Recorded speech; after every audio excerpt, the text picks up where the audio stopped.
রহমতুল্লাহি ওয়া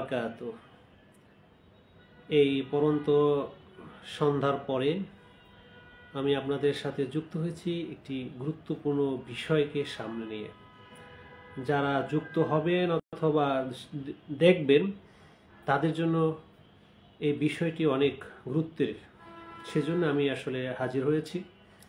সেই বিষয়টা হচ্ছে নারী সংস্কার কমিশন যে রিপোর্ট দিয়েছেন আমরা সবাই কম বেশি জানি এবং এ সম্পর্কে অনেকেই চিন্তা ফিকির করে। অনেকে আমরা বিশ্বাস মনে করতেছি যে এই নারী কমিশন যে যে রিপোর্টটি দিয়েছে মনে হচ্ছে যেন এটি কোনো আলেম ওলামা হুজুরদের অথবা যারা ধর্ম নিয়ে চিন্তা করে, বিশেষ করে ইসলাম ধর্মের, তাদের জন্যই মনে হয় এটা সমস্যা এখানে তুলে ধরা হয়েছে। আসলে আমি ব্যক্তিগতভাবে এটাকে পড়ার কারণে আমি আপনাদের সেই তথ্যগুলো দেব ইনশাআল্লাহ। তো দর্শক, সেটা হচ্ছেই আমার বন্ধুদেরকে জানাচ্ছি এটাই যে এখানে যদি আপনি এটা পড়েন এবং যে ভাইরা বই পুস্তক নিয়ে ঘাটাঘাটি করেন দেখবেন যে এর ভিতরে কি কি আত্মঘাতী জিনিসগুলো রয়েছে। অর্থাৎ একজন ডাক্তারের কাছে যদি আপনি যান, যেরকম যদি একজন খারাপ ডাক্তার হয় তাহলে দেখবেন যে অনেকগুলো সে আপনাকে ঔষধ দেবে, এর ভিতরে এমন একটি ঔষধ পয়জন ঢুকিয়ে দেবে যেটা খালি চোখে যেরকম দেখা যায় না, মানুষ যেটা বুঝতে পারে না, ঠিক সেরকম স্লো পয়জনে এখানে কিছু জিনিস ঢুকিয়ে দেওয়া হয়েছে। এবং আমরা সচরাচরভাবে যদি আমরা চিন্তা করি তাহলে দেখব যে এটার যদি আমরা এগুলো পড়ি, সামনে দিয়ে যদি আমরা পড়ি দেখি, তাহলে দেখব যে অনেক সুন্দর সুন্দর চমৎকার কথা বলা হয়েছে এবং ভিতরে গেলে দেখা যাবে যে এটা আমাদের জন্য একটি আত্মঘাতী এবং এই ভিতরে যা কিছু রয়েছে সবগুলোর ভিতরে একটি মানুষ, একটি পরিবার, একটি সমাজ, একটি রাষ্ট্র, একটি প্রজন্ম ধ্বংস হয়ে যাওয়ার যেই পথ, যেই থিওরি, যেই মেথড, যা দরকার সবগুলো সেখানে বাতলিয়ে দেওয়া হয়েছে। বিশেষ করে যেটা আমি বলতে চাচ্ছি আপনাদেরকে সেটা হচ্ছে আমার শুধু মুসলিম নয়, হিন্দু, বৌদ্ধ, খ্রিস্টান, যত ধর্মলোক রয়েছে সবার উপরে সেটা আঘাত করা হয়েছে। এজন্য আমরা শুধু মুসলমানরা না, সমস্ত আমার এই লাইভ যারা শুনবে সবাইকে বলতে চাচ্ছি, সবাই এগিয়ে আসা দরকার, এই বিষয়ে সোচ্চার হওয়া দরকার। আমরা দেখেছি হেফাজত ইসলাম সরোয়ার্দীতে 3 তারিখে বিক্ষোভ এবং তাদের প্রতিবাদ জানিয়েছে। আজকের হেডিং প্রায় প্রতিটা বিষয়, প্রতিটা পেপারে হেডিং এসেছে। আসলে আমার কথা হচ্ছে এখানে শুধু মুসলমানের জন্য না, সারা বাংলার সমস্ত জনগণের উপরে আঘাত করেছে। এখন আমার ব্যক্তিগত একটি অভিপ্রায় বলতেছি যে আমি একজন মুসলিম হিসাবে, একজন মানুষ হিসাবে আমি নারীকে কতটুকু ভালোবাসি, শ্রদ্ধা করি, স্নেহ করি। যেরকম আমি 3 স্তরে, এটা কোরআনের হাদিসের ভাষায় বলা হয় যে এবং 3 স্তরে আমরা নারীকে শ্রদ্ধা করি, ভালোবাসি।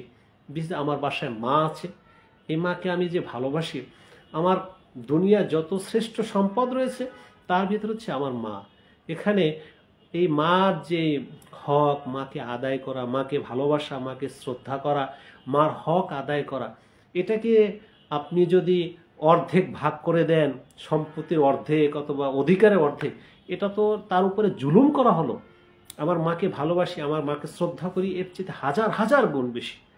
2 নাম্বার যদি আসি যায়, এরপরে আমি যাকে ভালোবাসি, শ্রদ্ধা করি, আমার একটি বোন রয়েছে।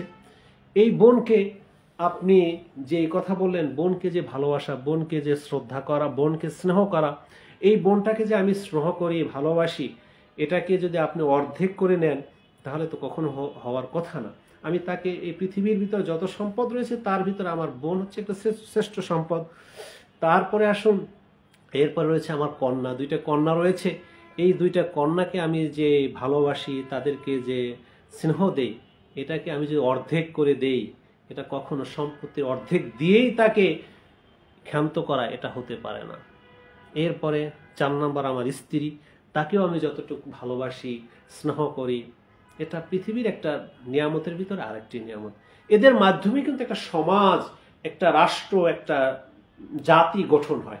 এবং এদেরকে আমরা অর্ধেক করে 50-50 ভাগে ভাগ করা, এটা কশ্চিনকালে কোনো মানব সমাজ এটা নিতে পারে না, সমাজ এটাকে গ্রহণ করতে পারে না। এজন্য এটা আমি সংক্ষেপে আপনাকে বুঝালাম, সামারি দিলাম যে আমাদের ব্যক্তিগত পারিবারিকভাবে আমরা আমাদের মহিলাদেরকে, নারীদেরকে আমরা কত ভালোবাসি, শ্রদ্ধা করি, এ কথাটা এটা হচ্ছে আমাদের ব্যক্তিগত। এইখানে যারা কুঠার আঘাত হেনেছে, এর ভিতরে যারা কুঠার আঘাত হেনেছে, তাদের জন্য সমস্ত মানুষ, সমস্ত আপামর জনগণ একাত্ম হতে হবে। এবং এটা শুধু ইসলামের না, এই যে নারী কমিশন হয়েছে, এই নারী কমিশনের যে কাজগুলো দ্রুত বাস্তবায়ন করার জন্য যারা তাগিদ দিয়েছে, এরা নারী নামের একটি কীট হিসাবে, নিকৃষ্ট জাতির কীট হিসাবে আমরা মনে করি। তাই আমি আপনাদের এই আমার বন্ধুদের মাধ্যমে যেটা অনুরোধ করব যে আমরা সর্বদলের, সর্বধর্মের, শুধু মুসলমান নয়, শুধু আলেমরা নয়, সর্বধর্মের লোকগুলো, সমস্ত আপামর জনসাধারণ ধিক্কার জানানো দরকার। এবং এই সমস্ত যেন কোনো আইন যেন বাংলার জমিনে বাস্তবায়ন করার জন্য পরিকল্পনা যারা করেছে, এই পরিকল্পনা যেন না করতে পারে, এই কমিশন যেন না থাকতে পারে।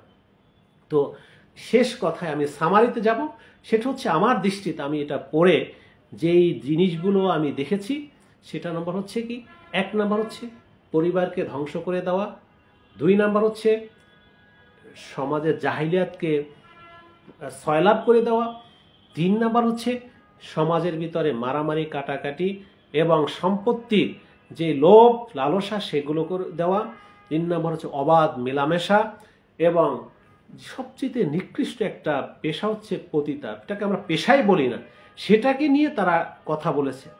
আরেকটি, এটা সমাজের জন্য কত জঘন্য, যেই পেশায় আসে সেও কিন্তু বাধ্য হয়ে আসে। ম্যাক্সিমাম সময় আপনি যদি এটা নিয়ে সাক্ষাৎকার শোনেন অথবা জানেন, তো দেখবেন যে তারা বাধ্য হয়ে পেশায় আসে। সেই বাধ্য হওয়া পেশাকে তারা স্বীকৃতি দিতে চাচ্ছে। এটা যে কত মস্তিষ্কে, তাদের ভিতরে, মস্তিষ্কের ভিতরে যে একটি কালিমা লেপন করেছে, মস্তিষ্ক, বিকৃত মস্তিষ্ক, সেটা তারা আসলে এই কমিশনের ভিতরে তোলা হয়েছে। এজন্য আমি আরেকটি হচ্ছে যে সিঙ্গেল মাদার হিসাবে সমাজকে প্রমোট করা। আমরা আমাদের পরিবারকে পরিচয় দিই মা এবং বাবা হিসাবে, মার পরিচয়, বাবার পরিচয়ের মাধ্যমে আমরা, এটাকে চিরতরে নিঃশেষ করে দেওয়া। এবং সবচেয়ে জঘন্য আরেকটি হচ্ছে, যেটা হচ্ছে বৈবাহিক সম্পর্ক, স্ত্রী, স্বামী স্ত্রী বৈবাহিক সম্পর্কের ভিতরে সে কুঠারাঘাত করেছে, সেখানেও সে অস্ত্রঘাত করেছে। সেটা কি, সেখানে একটা তার ইচ্ছা যদি না হয় তখন সেটাকে যৌন হয়রানি অথবা যৌন কেলেঙ্কারি, এগুলো হচ্ছে সবচেয়ে খারাপ এবং পৃথিবীর ভিতর নিকৃষ্ট জঘন্যতম একটা কাজ। তো এই প্রেক্ষাপটটা কি, তারা কিন্তু এই কমিশনে, আমার কাছে কয়েকটি শীট রয়েছে, এখানে তারা লিখেছে যে এই কমিশনের প্রেক্ষাপট হচ্ছে এই লক্ষ্য কি কারণে তারা বিষয়ক, নারী বিষয় কমিশন কর্মপদ্ধতির লক্ষ্য, তারা একটা খোঁচা দিয়েছে, আমরা যেটা খোঁচা দিয়েছেন, এর দ্বারা বুঝতে চাচ্ছেন যে আমাদের বাঙালি জাতি কি চাচ্ছে, তাদের অবস্থাটা কি এবং তারা কি অবস্থায় এখানে কাজ করবে, এটা তারা বুঝতে চাচ্ছে। আরেকটা হচ্ছে যে এটা যদি আমরা শুধু হুজুররা, আলেমরা এখানে ঝাঁপিয়ে পড়ি, এই যে হেফাজত ইসলাম, অন্যান্য ইসলামিক দলগুলো ঝাঁপিয়ে পড়ে, তাহলে বহির্বিশ্বটাকে দেখাতে পারবে যে এটা তো আলেমদেরই একটা, তো আমরা এটাকে প্রমোট করলে আরো ভালো হবে। এইভাবে আম জনতা থেকে আলেমদেরকে বিচ্ছিন্ন করা এবং এইটা তাদের জন্য হালাল হিসাবে নিয়ে আসতে পারবে। এজন্য আমার দৃষ্টিতে হচ্ছে সমস্ত জনগণ এটার ধিক্কার জানানো দরকার। 2 নাম্বার হচ্ছে, আমি এখানে যেগুলো দেখেছি, এইটা যদি আপনার যারা আমার ফেসবুকে আছেন অথবা যারা জানতে চান, তাদের সবাইকে একটা প্রিন্ট করে পড়া দরকার। তাহলে বুঝতে পারবেন, একবার এক চোখ দিয়ে এইগুলো শুধু শুনে, ফেসবুকে লাইভে শুনে একটু বুঝতে পারবেন যে তীক্ষ্ণভাবে কিভাবে ছোট্ট ছোট্ট উপরে খুব সুন্দর কথা, ভিতরে যদি আপনি এটা সামারি যান, তখনই বুঝতে পারবেন যে সেখানে কত খারাপভাবে তারা তুলে ধরেছে। এবং সেই তুলে ধরার জন্য যতগুলো সূক্ষ্ম সহজ ভাষা দরকার সেগুলো তারা নিয়ে এসেছে।